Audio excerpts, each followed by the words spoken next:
Alright, maray na banggi sa Indo Gabo siya kung kami ngunyan sa Win-Win. Hindi lang po sa may Sushi Minaga. So habang nagbi-meeting ako kay ibanan ko si owner kay yung restaurant na niyo, may nag-agi sa mong sarong binatilyo o ito nagsusultiro na nagtitinda po ng matcharon. So ini po, matcharon. Ayan, sugar po siya, fish cracker ni ano? Alright, so ini po, 50 pesos lang niyo. So naagaw sa atensyon ko, nahiling ko, nakabarabag, tapos may darang plastic, ito pa ang laog niya, ayun yung fish cracker na iniyo.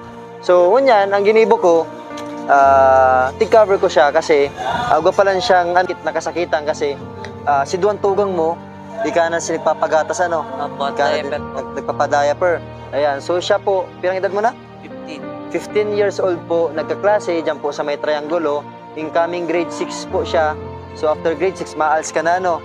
So, sa paaging iniyo, digdi ka nagkukuha ng allowance mo, ano? So, sa 50 pesos po kaya, uga siyang 20 pesos sa dilensya. Alright, sa ilong po nindo, so ini pong daradara niya, alright, gabos po yan ng matcharon. So, pirang pidasin ni 30, no? So, dakulang tabang na yun sa imo. So, anong oras ka naglilibot? Subago lang po. Subago lang. So, araw daw ka nagtitindang matcharon. So, yun lang na yung tinitinda mo. Minsan po, tsakoy po.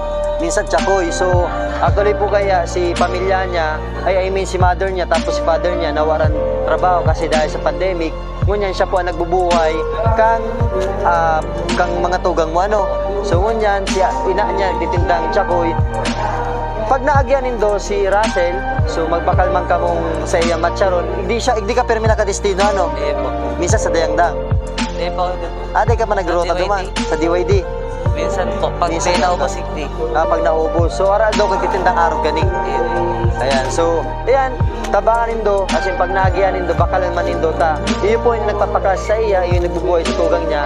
Kaya ngunyan, kaibanan ko siya, tikpakan kong takoyaki na tao po ni Mr. Sushi Minaga. Ayan, sa lahat po sa owner kay Neo. Ayan, kaya, yan, si Russell nag-order noodles, sabi ko dahil na mag-order, yun ang kakanon na tiglatag sa mo, tanganing, mabasog man siya habang nagtitinda. Sa ngunyan, uga ka man pirang pidaso? Pirang pidaso pa uga mo?